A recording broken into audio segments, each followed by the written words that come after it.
Assalamualaikum warahmatullahi wabarakatuh. Bertemu lagi di channel Dosen Berhijrah. Iya, jadi pada video kali ini kita masih membahas tentang soal HOTS tes wawasan kebangsaan dengan kompetensi Bhinneka Tunggal Ika.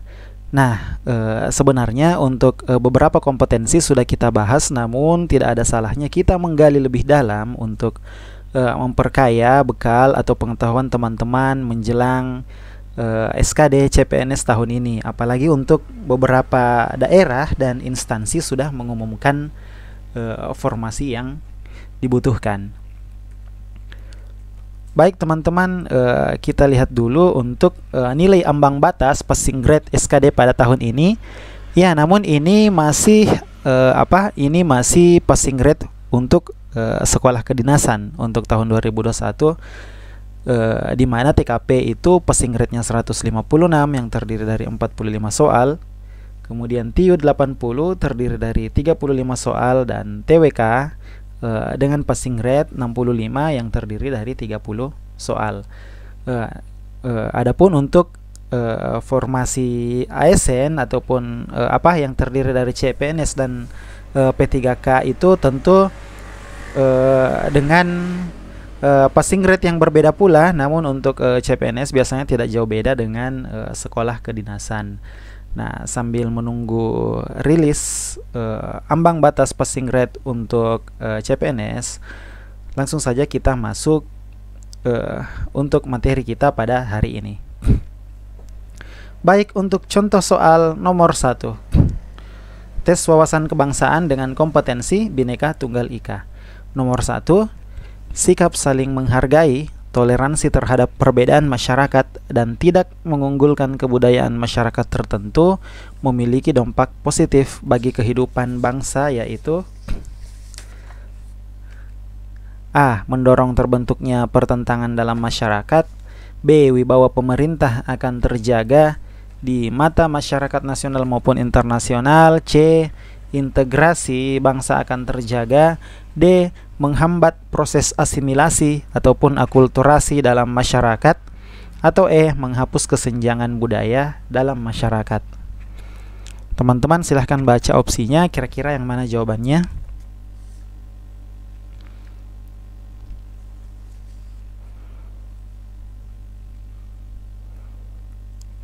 Yang mana kira-kira?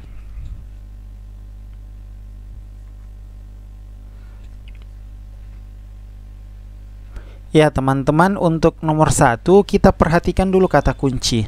Ya, jadi untuk soal nomor 1 kata kuncinya sebenarnya adalah ada kata toleransi, ya. Jadi untuk kata toleransi ini memang selalu muncul dalam dalam SKD tes wawasan kebangsaan di berbagai kompetensi. Misalnya di kompetensi ini yang kita pelajari Bhinneka Tunggal Ika, bentuk soal toleransi itu muncul.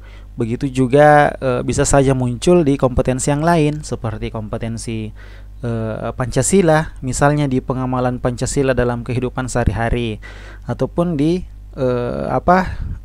integritas, di kompetensi integritas juga muncul. Jadi toleransi memang selalu menjadi dalam tanda kutip langganan ya dalam tes wawasan kebangsaan. Ya, jadi kira-kira yang mana jawabannya teman-teman? Jadi di sini selain toleransi ada juga kata kunci, yaitu dampak yang positif. Nah, kalau ada kata kunci dampak positif, tentu teman-teman bisa melihat juga opsi-opsi yang positif. Sikap saling menghargai, toleransi terhadap perbedaan masyarakat, dan tidak mengunggulkan kebudayaan masyarakat tertentu memiliki dampak positif bagi kehidupan suatu bangsa, yaitu A. Mendorong terbentuknya pertentangan dalam masyarakat. Saya kira bukan ini ya, karena ini mendorong terbentuknya pertentangan dan ini bukan dampak yang positif. B. Wibawa pemerintah akan tetap terjaga di mata masyarakat nasional maupun internasional. Ini bisa saja, tapi bukan ini ya yang tepat. Atau C. Integrasi bangsa akan terjaga. Nah, di sini ada kata kunci lagi, integrasi. Dan ini juga penting untuk teman-teman ketahui. Apa itu integrasi? Jadi integrasi bangsa itu kurang lebih adalah bersatunya suatu bangsa yang menempati wilayah negara yang berdaulat karena adanya misalnya kesadaran akan identitas. Atau kurang lebih sederhananya integrasi itu bisa berarti mempersatukan keberagaman atau kemajemukan, ya. Kemudian di sini yang D menghambat proses asimilasi, ini jawab bukan. Kemudian E menghapus kesenjangan budaya dalam masyarakat. Ini bisa saja tapi kurang tepat. Iya, jadi saya kira untuk dampak yang paling positif adalah tentu adanya integrasi bangsa yang akan terjaga, yaitu mempersatukan kemajemukan. Jadi jawabannya adalah C. Ya, teman-teman bisa? Oke, baik, kita simak dulu penjelasannya. Sikap saling menghargai, toleransi, dan tidak mengunggulkan kebudayaan masyarakat tertentu merupakan faktor pendorong terjadinya integrasi dalam masyarakat. Sikap tersebut dapat mempererat hubungan antar warga masyarakat sehingga dapat tercipta hubungan yang harmonis dan serasi. Ya, berarti jawabannya adalah C. Oke. Teman-teman silahkan dibaca dulu sebelum kita lanjut ke nomor berikutnya.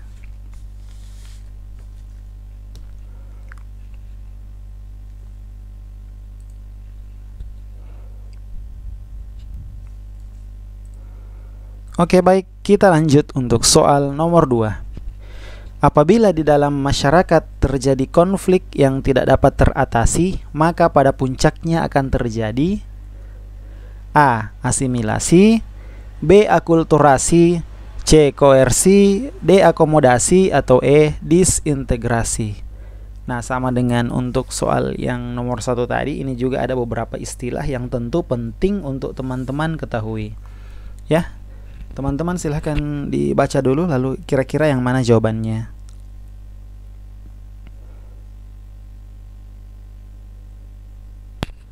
Nah, untuk menjawab soal yang seperti ini, tentu yang paling pertama dilakukan adalah teman-teman harus menjabarkan dulu maksud atau arti dari masing-masing opsi. Nah, kalau asimilasi itu berarti apa? Asimilasi kan selalu berarti, kalau sederhananya itu pembauran atau bisa penyerapan. Nah, tetapi kalau berbicara tentang konflik, kemudian tentang toleransi, tentang Bhinneka Tunggal Ika, tentang kemajemukan, maka tentu yang diasimilasikan atau yang diserap atau yang dibaurkan adalah adanya dua budaya menjadi kebudayaan baru. Atau kurang lebih sederhananya budaya asli menjadi budaya baru yang dominan. Kurang lebih seperti itu. Teman-teman bisa mencari literatur lain, namun sederhananya seperti itu kalau asimilasi. Adanya pembauran atau penyerapan dua budaya menjadi kebudayaan yang baru. Itu kalau asimilasi. Nah, sedangkan akulturasi itu sederhananya adalah proses adaptasi kebudayaan dengan tetap mempertahankan kebudayaan yang lama. Nah, bedanya kalau asimilasi tadi kan dua budaya yang menjadi satu budaya baru yang dominan. Sedangkan kalau akulturasi itu adanya proses adaptasi kebudayaan dengan tetap mempertahankan kebudayaan yang lama. Jadi sudah terlihat ya bedanya antara asimilasi dan akulturasi. Nah, sedangkan untuk yang C, koersi itu adalah salah satu bentuk pengendalian konflik dengan adanya campur tangan, atau bukan campur tangan, adanya dominasi pihak yang kuat kepada pihak yang lemah. Jadi agak kurang ini ya, karena ada dominasi dari pihak kuat ke pihak yang lemah. Itu kalau koersi. Nah, tentu ini juga kejadian-kejadian atau yang terjadi karena konflik yang tidak bisa diatasi. Kemudian kalau D, akomodasi adalah penyelesaian konflik yang lebih menekankan ke kestabilan interaksi sosialnya. Jadi kurang lebih perbandingan terbalik dari koersi. Nah, sedangkan disintegrasi tentu kalau ada kata dis itu artinya lawan dari katanya. Kalau integrasi tadi kan lebih ke bersatunya suatu bangsa yang majemuk, atau sederhananya mempersatukan kemajemukan atau keberagaman. Jadi kalau kebalikannya, kalau integrasi mempersatukan, tentu kalau disintegrasi itu menunjukkan ketidakutuhan. ketidakutuhan atau ketidakmajemukan atau ketidaksatuan. Maka tentu puncak apabila konflik tidak bisa teratasi, yaitu tentu yang paling parah akan timbul disintegrasi. Ya, saya kira jelas untuk ini. Teman-teman silahkan lihat penjelasannya. Konflik dalam masyarakat yang tidak dapat teratasi pada puncaknya akan menyebabkan disintegrasi. Disintegrasi merupakan suatu keadaan yang tidak dapat mencerminkan keserasian pada bagian-bagian dari suatu kesatuan. Konflik yang terjadi dalam masyarakat mencerminkan adanya kondisi yang tidak selaras atau serasi dalam masyarakat. Hal ini menunjukkan adanya pertentangan yang apabila tidak diatasi akan menimbulkan perpecahan dalam masyarakat atau yang biasa disebut dengan disintegrasi, ya teman-teman. Berarti untuk soal nomor 2 jawabannya adalah E. Jelas ya teman-teman, silahkan dibaca dulu sebelum kita lanjut.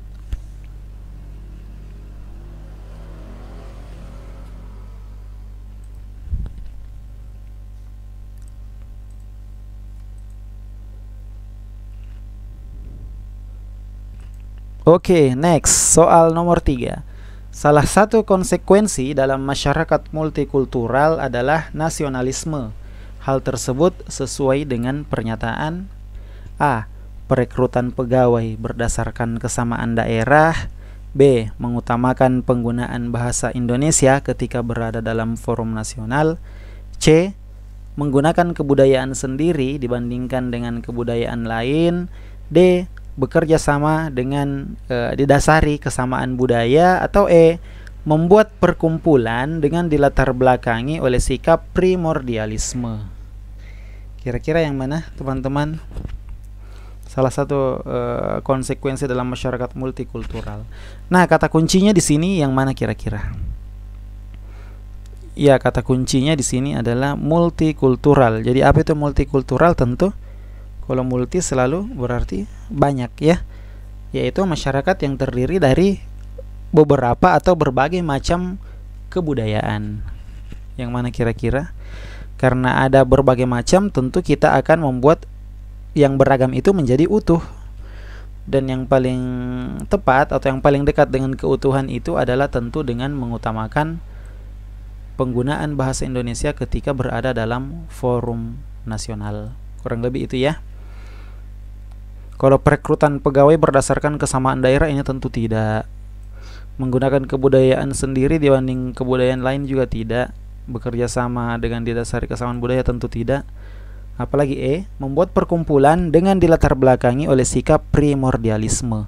Apa itu primordialisme? Jadi primordialisme adalah ikatan kesukuan yang berlebihan, atau kurang lebih ikatan sosial yang berpegang teguh terhadap hal-hal yang dibawa sejak lahir. Ya, jadi sejak lahir misalnya kesamaan suku dan lain-lain, itu namanya primordialisme. Teman-teman silahkan lihat jawabannya. Semangat nasionalisme ditandai dengan sikap mendahulukan kepentingan bersama demi menciptakan keutuhan bangsa, mengutamakan penggunaan bahasa nasional Indonesia daripada bahasa daerah ketika berada dalam forum nasional, merupakan salah satu bentuk nasionalisme karena bahasa Indonesia merupakan bahasa nasional yang juga menjadi pemersatu bangsa. Berarti jawaban yang tadi jelas ya, jawabannya adalah B. Baik teman-teman, silahkan dibaca kembali.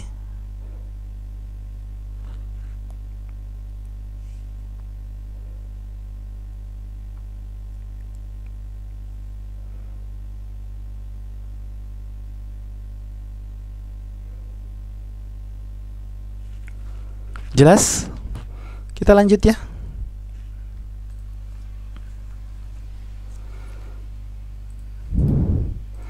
Oke, next soal nomor 4.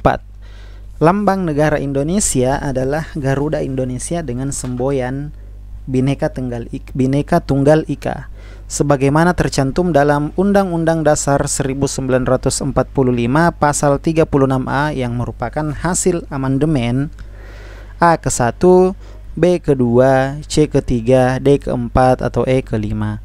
Jadi pertanyaannya di sini ini ada pengantar tentang lambang negara. Pengantarnya adalah lambang negara. Ya.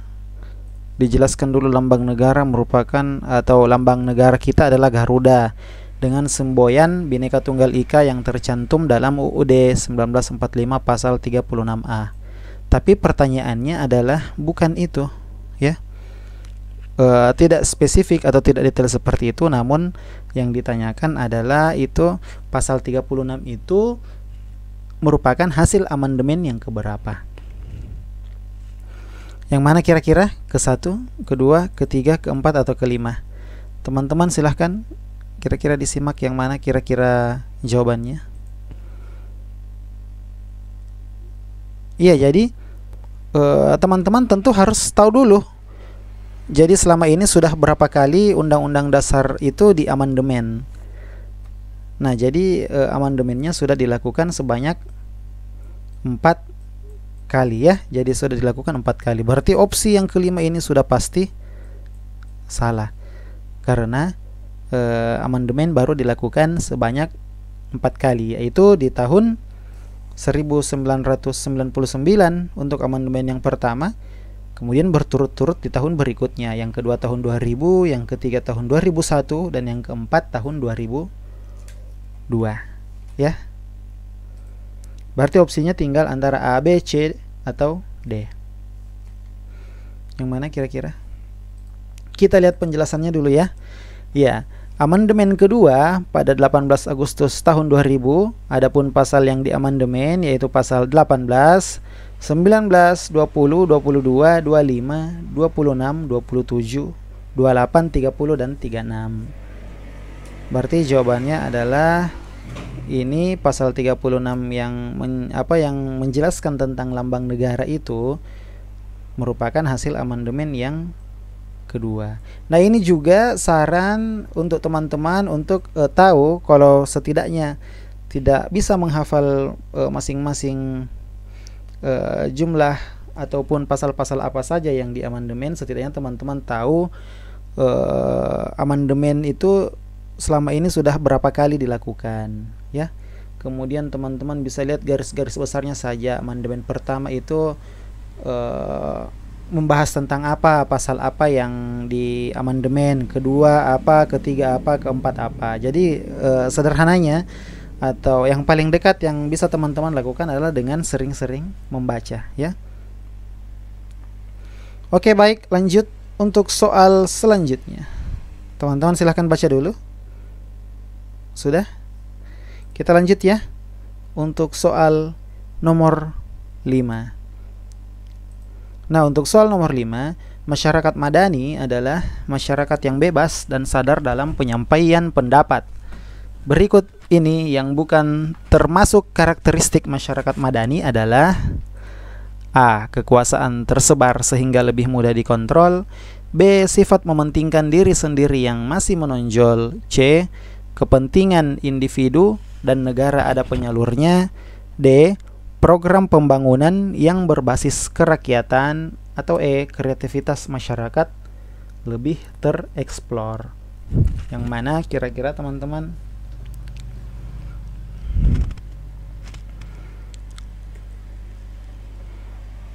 Nah, sebelum kita lihat jawabannya, tentu teman-teman harus paham dulu jadi masyarakat madani itu apa. Ini juga sudah kita bahas sebenarnya, ya, untuk beberapa contoh. Pada video sebelumnya juga kita sempat menyinggung tentang masyarakat madani. Jadi masyarakat madani itu adalah masyarakat yang kata kuncinya adalah adanya keberagaman, ada toleransi. Jadi masyarakat madani itu sistem sosial dengan prinsip moral yang menjamin keseimbangan, ya, keseimbangan masing-masing individu. Dalam hal ini tentu warga masyarakat. Jadi kira-kira yang mana yang mencerminkan tentang masyarakat madani? Namun untuk menjawab soal, teman-teman juga harus teliti, karena jangan lupa di soal ini ternyata ada kata bukan, ya. Di sini ada kata bukan. Nah, ini juga bentuk-bentuk soal seperti ini biasanya menjadi pengecoh untuk peserta tes. Jadi kira-kira yang mana jawabannya? Kalau tadi kita sudah memahami bahwa masyarakat madani itu merupakan masyarakat yang mencerminkan keseimbangan individunya atau warga masyarakatnya dengan adanya toleransi, kemudian menghargai keberagaman dan seterusnya. Berarti untuk opsi A, untuk kekuasaan tersebar sehingga lebih mudah dikontrol, itu bisa saja, ya. Kemudian B, sifat mementingkan diri sendiri masih menonjol. Nah, ini saya kira kurang tepat jika ingin dicerminkan dengan prinsip-prinsip masyarakat madani.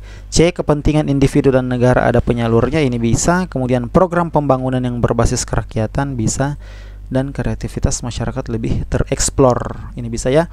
Ya, saya kira untuk jawabannya untuk nomor 5 yaitu B, sifat mementingkan diri sendiri masih menonjol. Nah, ini tidak mencerminkan prinsip ataupun sikap dari masyarakat madani. Kita lihat dulu penjelasannya. Nah, pada dasarnya masyarakat madani adalah di mana masyarakat mendapatkan kebebasan untuk berbicara dan bertindak.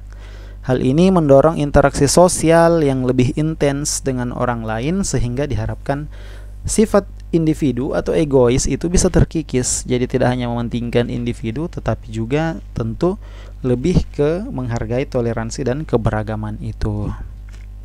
Ya, teman-teman silahkan dibaca.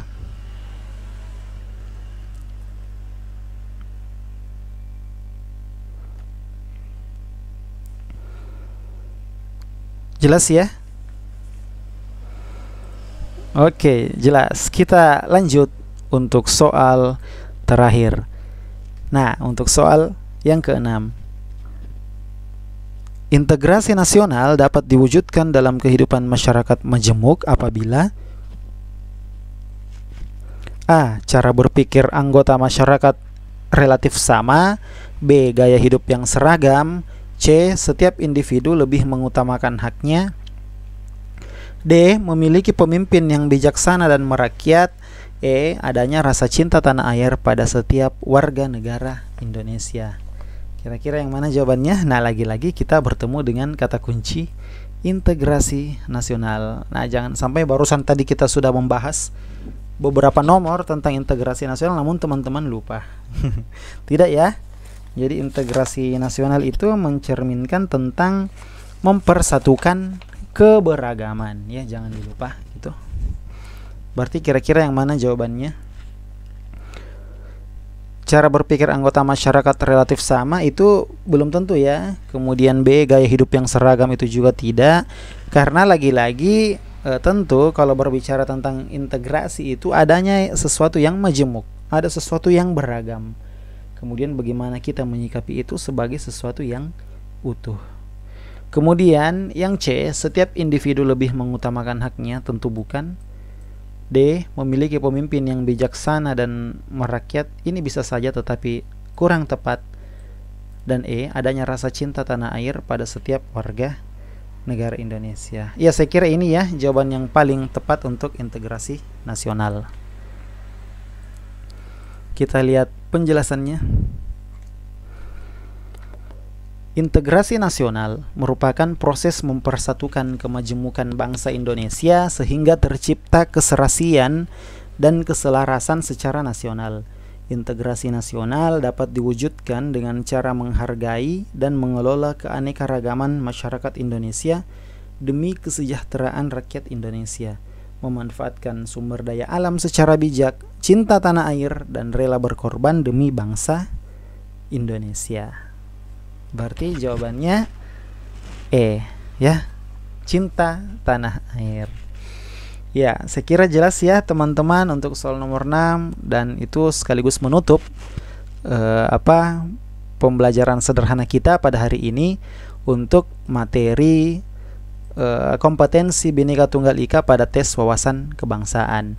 Saya doakan semoga semua teman-teman yang menonton video ini diberikan kelancaran hingga menjadi ASN tahun ini. Amin, amin ya rabbal alamin. Saya kira itu saja. Jika bermanfaat silahkan di-share. Terima kasih, selamat berjuang, semoga sukses. Assalamualaikum warahmatullahi wabarakatuh.